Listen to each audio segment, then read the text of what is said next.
تفہیم القرآن، روزانہ ایک رکوع، ترجمہ و تفسیر کے ساتھ قرآن کو سمجھیں۔ سبسکرائب کریں اور جڑے رہیں۔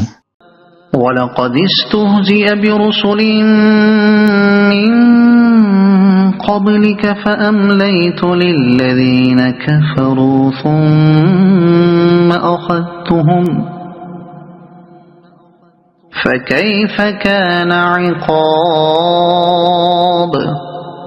تم سے پہلے بھی بہت سے رسولوں کا مذاق اڑایا جا چکا ہے، مگر میں نے ہمیشہ منکرین کو ڈھیل دی اور آخر کار ان کو پکڑ لیا۔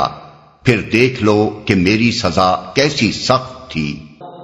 أَفَمَنْ هُوَ قَائِمٌ عَلَى كُلِّ نَفْسٍ بِمَا كَسَبَتْ وَجَعَلُوا لِلَّهِ شُرَكَاءَ قُلْ سَمُّوهُمْ أَمْ تُنَبِّئُونَهُ بِمَا لَا يَعْلَمُ فِي الْأَرْضِ أَمْ بِظَاهِرٍ مِّنَ الْقَوْلِ بل زين للذين كفروا مكرهم وصدوا عن السبيل ومن يضلل الله فما له من هاد۔ پھر کیا وہ جو ایک ایک متنفس کی کمائی پر نظر رکھتا ہے، اس کے مقابلے میں یہ جسارتیں کی جا رہی ہیں کہ لوگوں نے اس کے کچھ شریک ٹھہرا رکھے ہیں؟ اے نبی، ان سے کہو اگر واقعی وہ خدا کے اپنے بنائے ہوئے شریک ہیں تو ذرا ان کے نام لو کہ وہ کون ہیں۔ کیا تم اللہ کو ایک نئی بات کی خبر دے رہے ہو جسے وہ اپنی زمین میں نہیں جانتا، یا تم لوگ بس یوں ہی جو منہ میں آتا ہے کہہ ڈالتے ہو؟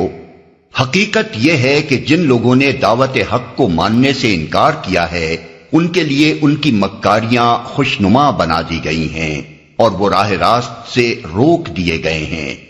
پھر جس کو اللہ گمراہی میں پھینک دے اسے کوئی راہ دکھانے والا نہیں ہے۔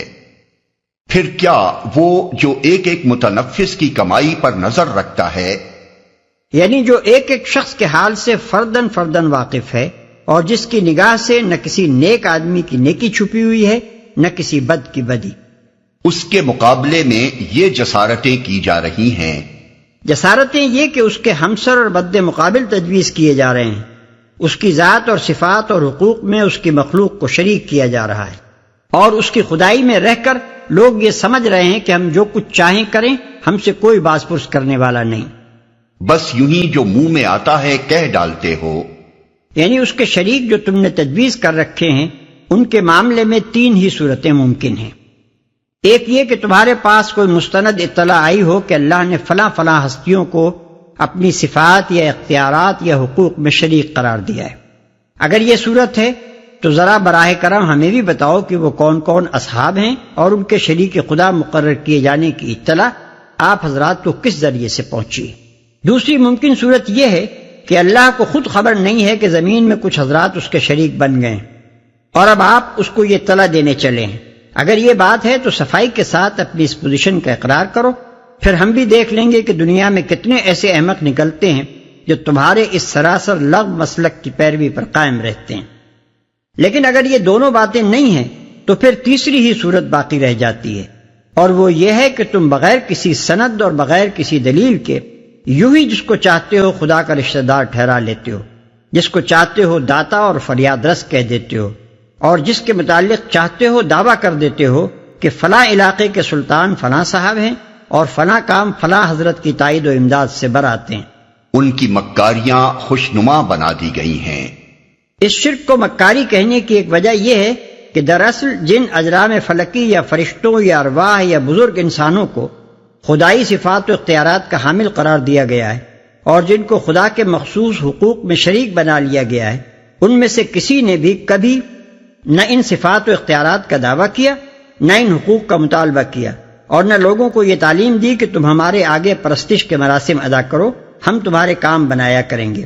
یہ تو چالاک انسانوں کا کام ہے کہ انہوں نے عوام پر اپنی خدائی کا سکہ جمانے کے لیے اور ان کی کمائیوں میں حصہ بٹانے کے لیے کچھ بناوٹی خدا تصنیف کیے، لوگوں کو ان کا معتقد بنایا اور اپنے آپ کو کسی نہ کسی طور پر ان کا نمائندہ ٹھہرا کر اپنا الو سیدھا کرنا شروع کر دیا۔ دوسری وجہ شرک کو مکر سے تعبیر کرنے کی یہ ہے کہ دراصل یہ ایک فریب نفس ہے اور ایک چور دروازہ ہے جس کے ذریعے سے انسان دنیا پرستی کے لیے، اخلاقی بندشوں سے بچنے کے لیے اور غیر ذمہ دارانہ زندگی بسر کرنے کے لیے راہ فرار نکالتا ہے۔ تیسری وجہ جس کی بنا پر مشرکین کے طرز عمل کو مکر سے تعبیر کیا گیا ہے آگے آتی ہے، اور وہ راہ راست سے روک دیے گئے ہیں۔ یہ انسانی فطرت ہے کہ جب انسان ایک چیز کے مقابلے میں دوسری چیز کو اختیار کرتا ہے تو وہ اپنے نفس کو مطمئن کرنے کے لیے اور لوگوں کو اپنی راست روی کا یقین دلانے کے لیے اپنی اختیار کردہ چیز کو ہر طریقے سے استدلال کر کے صحیح ثابت کرنے کی کوشش کرتا ہے اور اپنی رد کردہ چیز کے خلاف ہر طرح کی باتیں چھانٹنی شروع کر دیتا ہے۔ اسی بنا پر فرمایا گیا ہے کہ جب انہوں نے دعوت حق کو ماننے سے انکار کر دیا تو قانون فطرت کے مطابق ان کے لیے ان کی گمراہی اور اس گمراہی پر قائم رہنے کے لیے ان کی مکاری خوشنما بنا دی گئی اور اسی فطری قانون کے مطابق یہ راہ راست پر آنے سے روک دیے گئے۔ لهم عذاب في الحياة الدنيا ولعذاب الآخرة أشق وما لهم من الله من واق مثل الجنة التي وعد المتقون تجري من تحتها الأنهار أكلها دائم وظلها تلك عقبى الذين اتقوا وعقبى الكافرين النار۔ ایسے لوگوں کے لیے دنیا کی زندگی ہی میں عذاب ہے اور آخرت کا عذاب اس سے بھی زیادہ سخت۔ کوئی ایسا نہیں جو انہیں خدا سے بچانے والا ہو۔ خدا ترس انسانوں کے لیے جس جنت کا وعدہ کیا گیا ہے اس کی شان یہ ہے کہ اس کے نیچے نہریں بہہ رہی ہیں، اس کے پھل دائمی ہیں اور اس کا سایہ لازوال۔ یہ انجام ہے متقی لوگوں کا، اور منکرین حق کا انجام یہ ہے کہ ان کے لیے دوزخ کی آگ ہے۔ والذين آتيناهم الكتاب يفرحون بما أنزل إليك ومن الأحزاب من ينكر بعضه قل إنما أمرت أن أعبد الله ولا أشرك به إليه أدعو وإليه مآب۔ اے نبی، جن لوگوں کو ہم نے پہلے کتاب دی تھی وہ اس کتاب سے جو ہم نے تم پر نازل کی ہے خوش ہیں، اور مختلف گروہوں میں کچھ لوگ ایسے بھی ہیں جو اس کی بعض باتوں کو نہیں مانتے۔ تم صاف کہہ دو کہ مجھے تو صرف اللہ کی بندگی کا حکم دیا گیا ہے اور اس سے منع کیا گیا ہے کہ کسی کو اس کے ساتھ شریک ٹھہراؤں، لہذا میں اسی کی طرف دعوت دیتا ہوں اور اسی کی طرف میرا رجوع ہے۔ یہ ایک خاص بات کا جواب ہے جو اس وقت مخالفین کی طرف سے کہی جا رہی تھی۔ وہ کہتے تھے کہ اگر یہ صاحب واقعی وہی تعلیم لے کر آئے ہیں جو پچھلے انبیاء لائے تھے جیسا کہ ان کا دعویٰ ہے، تو آخر کیا بات ہے کہ یہود و نصارہ جو پچھلے انبیاء کے پیرو ہیں آگے بڑھ کر ان کا استقبال نہیں کرتے؟ اس پر فرمایا جا رہا ہے کہ ان میں سے بعض لوگ اس پر خوش ہیں اور بعض ناراض، مگر اے نبی صلی اللہ علیہ وسلم، خواہ کوئی خوش ہو یا ناراض، تم صاف کہہ دو کہ مجھے تو خدا کی طرف سے یہ تعلیم دی گئی ہے اور میں بہرحال اسی کی پیروی کروں گا۔ وَكَذَلِكَ أَنزَلْنَاهُ حُكْمًا عَرَبِيًّا وَلَئِنِ اتَّبَعْتَ أَهْوَاءَهُمْ بَعْدَمَا جَاءَكَ مِنَ الْعِلْمِ مَا لَكَ مِنَ اللَّهِ مِنْ وَلِيٍّ وَلَا وَاقٍ۔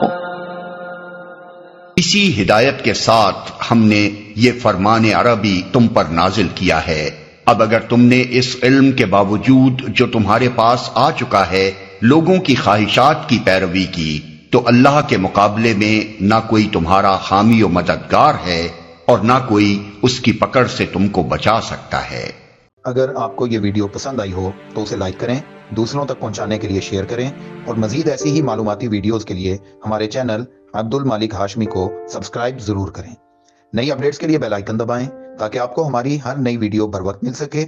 آپ کی حوصلہ افزائی ہمیں مزید بہترین مواد بنانے میں مدد دے گی۔ شکریہ۔